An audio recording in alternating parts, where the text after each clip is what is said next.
เด้อไปซื้อเด้อถ่ายรูปได้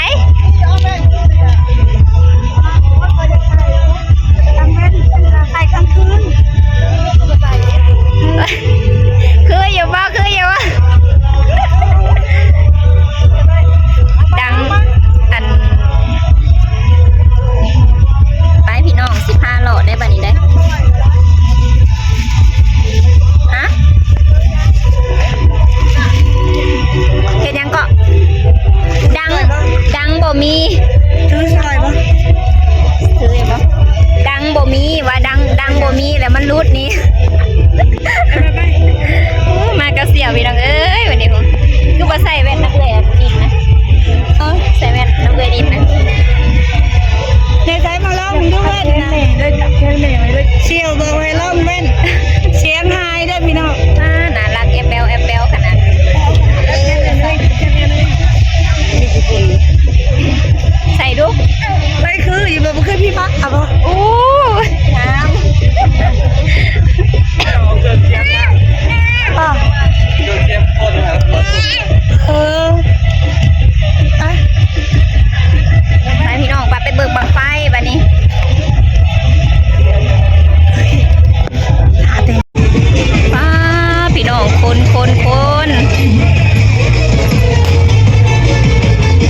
พาไปรีบไปใหญ่บัดค่อยหน่อยเด้อ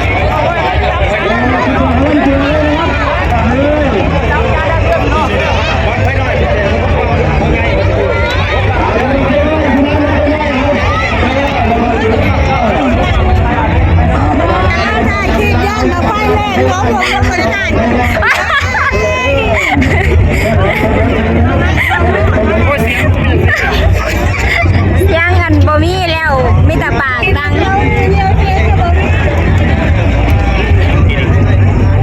ขางอะไรเนาะหัวใจมัน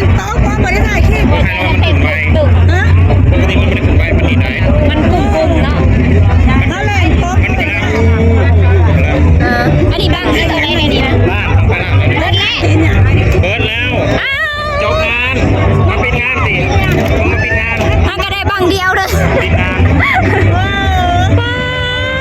เจอบางสุดท้ายเลย ก็ยังดียังเลยบางสุดท้ายมาสมสื่อนี่ใครแต่ว่าได้จะบ้าง แต่พ่อมันต้องว่า โอ้โหนี่น้องพี่น้องเอ้ยจบงานพอดีสะฮงกับมาทันบังหนึ่งสุดถ่ายสุดหาเสี่ยวเนาะเสี่ยวกับไก่อันนั่นป้าเมื่ออะไรบนคนน่ะ แม่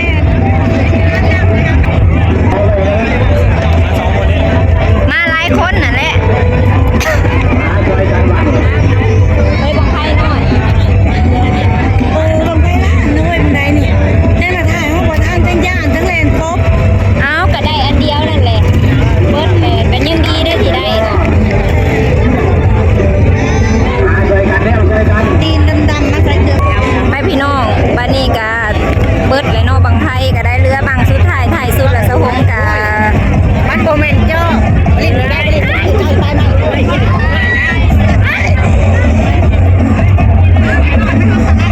มา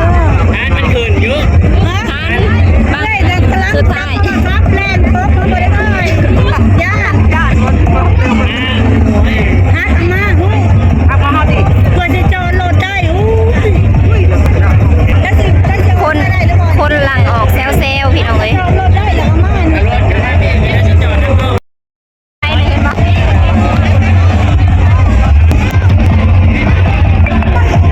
ไกลหรือไกลเฮ้ย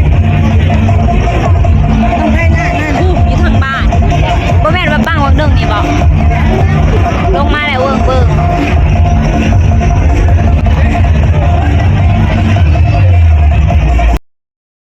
เจ้าก็ออกเมื่อเซลเนาะสะฮงกับสิได้ออกเมื่อแล้วลมคือฝนสิมาเลยเนี่ย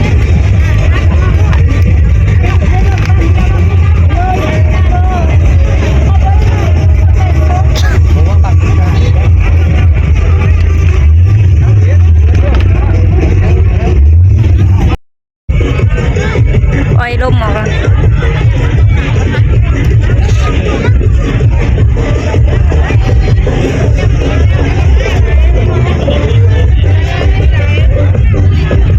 เขาอยู่ใจ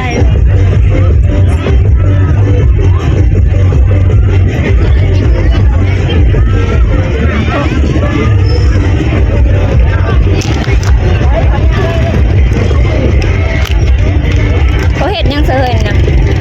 ว่าแม่นสีเอาลงขี้ต้มบ่ได้นี่บ่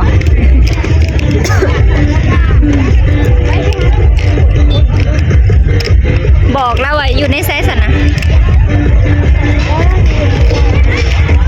อันนี้คือห่างวงดนตรีเนาะพี่น้องเนาะกำลังอันนั้นเลยคนเขาเจ้ากำลังว่าแม่นลังเมื่อบ่นี่นะ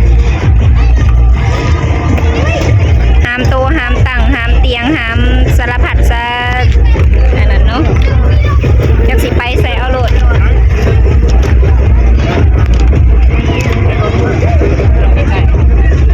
โอ้บังไพ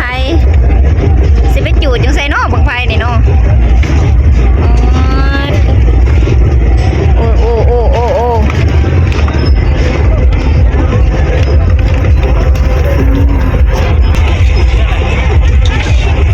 จะคนสิไปจะค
ถแล้วเฮ้ย มันไหนเป็นตาย่า บ้านบางนึงนี่นะ ได้บักคิวเมื่อแล้ว เมื่อแล้วบ่ เขาเตรียมเมื่อแล้วป่ะนะ แม่อันไปถ่ายอยู่รถแล้วก็สิเมื่อแล้ว มาอดไปบ่ถ่ายเพิ่น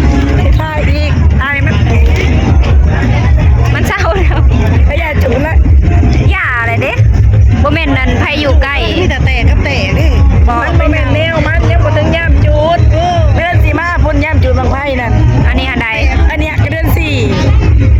อาจจะเดือนสงกรานต์ได้นะ ฮะ วันไหนก็เป็นวันเก่าวันเก่า อันนี้นะ โอ้เป็นหวัดเก่าทางลมทางพลมืดขึ้นมาเลยคนกำลังเมื่อเซลเนาะ เฮ็ดบ่ถึงมือบ่นะ จักแล้ว ได้ยินเขาว่าเฮ็ดบ่ถึงมือได้นะ แม่นบ่ป้ามึงในผู้ลมนะไป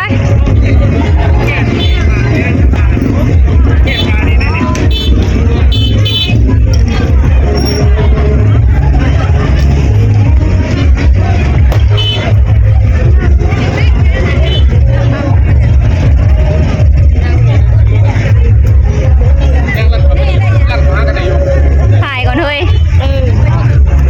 คนเมื่อไปเลยทั้งพลทั้งลมสิมาเลยเนี่ยลมแห้งอะไร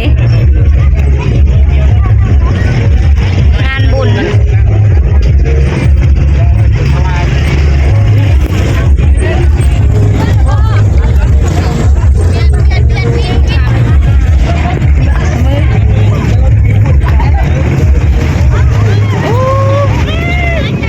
เซ่โอ้ตะลมแห้งเลยโคตรว่าลมเนาะ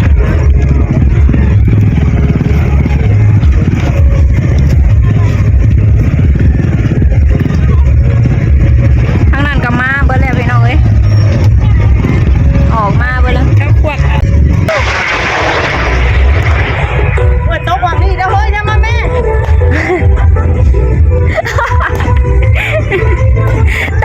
เต้นใส่บังไฟ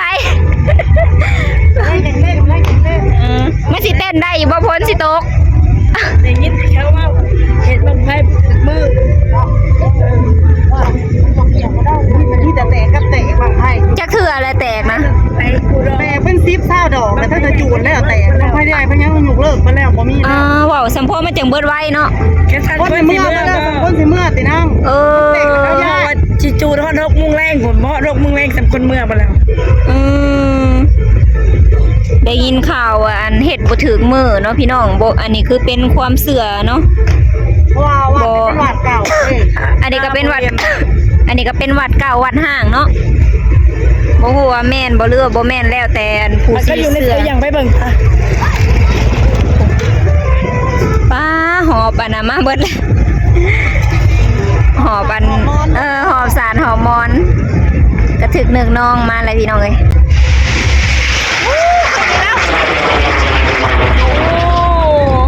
อันนี้คือเป็นบังไฟน้อยเนาะเสาหงกับบอกล้าอยู่ใกล้เนาะเขาเจ้าว่าเมื่อแล้วก็แตกออกมาญาติฝ้าก็ห้องเพราะฝ้า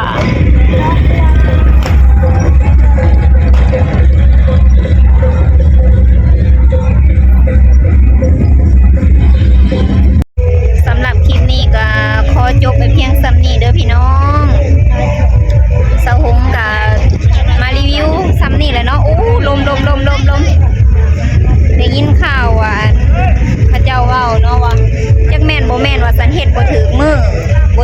ถึกยามบ่หรือหยังจักอย่างนี่แหละเนาะบางไทยนะอันจูดบางได้ก็แตกคืออันล่าสุดที่ว่าเสาหงถ่ายทันน้อยนึงน่ะเนาะบางไทยแตกพี่น้อง แล้วบ่ได้อีกบ่ พอแล้วได้แล้วเด้เมื่อแหละวันนี้ก็ได้บางไพ่แตกเนาะเฮ้ย พี่น้องน้องครับนะดับพี่น้องเอ้ย จะส่องอันแม่น้องโอ้ไปแล้ว น้องแก้มบุ้มกับบริลินคือการบริลินโดนแล้ว บ่ได้เล่นเพิ่นพักเบรกก่อนเนาะเพิ่นยังสิเฮ็ดอยู่พี่น้องเอ้ย ให้เริ่มต้นใหม่ก่อน แม่เริ่มต้นใหม่ก่อน ผ้าดังเลย ผ่าห่อกันพี่น้องเอ้ยสิได้เมื่อแหละเฮ้ยเว้าดูอันที่ว่าบางเฮ็ดบ่ถึงมือถึงยามน่ะเต้งก็สรุปให้พี่น้องฟังดู เต้งจะได้ยินแต่ก็เช้าเว้า บางนึงนี่เนาะ ใหญ่เขาอะไรวะเจ้าว่าผ่าน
ได้นะเป็นคุณ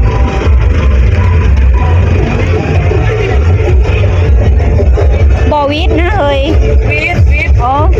แม่มาซื้อ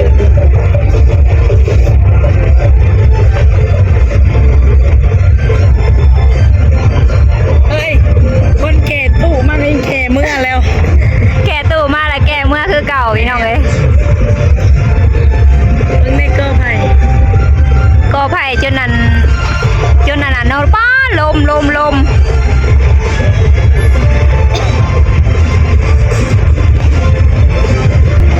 แกเมื่อยแล้วตู้นี่คนจนแน่นเลยไปก็บ่ได้ เอามาสไลเดอร์เข้าไว้มาแล้วแย่ปิว แบบไวสัมพอขึ้นไหมเฮ้ย ปอดระยะ ป้อลม บ้านนี่เต้าคิวหาจะขึ้นมาสไลเดอร์ พี่ บ้านทำก่อน เฮากะมาเนาะแม่น่ะเด้ ทำมันก้อนจะพ้นบทตกมาว่ะ ข้าจะแวบสไลเดอร์ไว้ยันมันปิวยันมันกระนั้นขึ้นโอ้นึงนี่นะมันแตกแล้วเห็นบ่ป้าตัว เน้นตัวอยู่ในใจ พี่จะอยู่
ติดไปบ่ได้ซ้ำ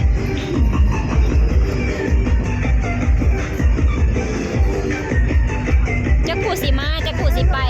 ทางก็ยังโอ้ ไปก็ไปบ่ได้ดอกตอนนี้นะพวกนี้ผู้ซอยหน้าซอยหลัง